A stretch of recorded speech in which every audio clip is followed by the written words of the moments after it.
জাতীয় নাগরিক পার্টির আহ্বায়ক নাহিদ ইসলাম বলেছেন, পুরনো সংবিধান এবং পুরনো শাসন কাঠামো রেখে নতুন বাংলাদেশ বিনির্মাণ করা সম্ভব নয়। কেবল সরকার পরিবর্তন করলেই জনগণের কল্যাণ নিশ্চিত করা সম্ভব নয়, প্রকৃত গণতন্ত্র বাস্তবায়ন করাও সম্ভব নয়।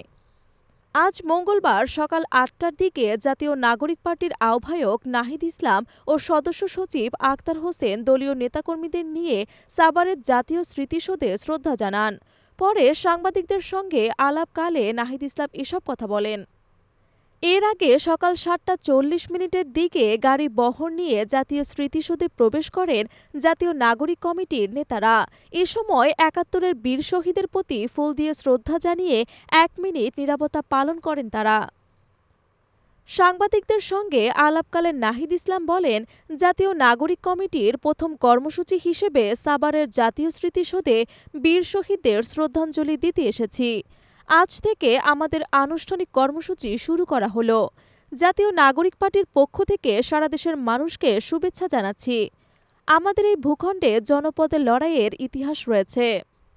তিনি বলেন, ১৯৪৭ সালে আজাদির লড়াই থেকে শুরু করে ১৯৭১ সালে মহান স্বাধীনতা সংগ্রাম, এমনকি ২০২৪ সালে ছাত্র জনতার গণ অভ্যুত্থান, এসব লড়াইয়ের আকাঙ্ক্ষা ধারণ করেই আমরা নতুন বাংলাদেশ গড়ে তুলব এবং সেই লক্ষ্যেই এনসিপি কাজ করে যাচ্ছে। আমরা বলেছি, ১৯৭১ সালে মুক্তিযুদ্ধের মধ্যে দিয়ে আমরা একটি স্বাধীন রাষ্ট্র পেলেও আমাদের সার্বভৌমত্ব বারবার হুমকির মুখে পড়েছে। আমাদের গণতান্ত্রিক প্রচেষ্টাগুলো বারবার ভেঙে পড়েছে। আমরা একটি গণতান্ত্রিক সংবিধান গড়ে তুলতে পারিনি। এ সময় নাহিদ ইসলাম দলের কার্যক্রম নিয়ে বলেন, জাতীয় নাগরিক পার্টির প্রথম লক্ষ্য হচ্ছে সাংগঠনিকভাবে কার্যক্রম বিস্তৃত করা।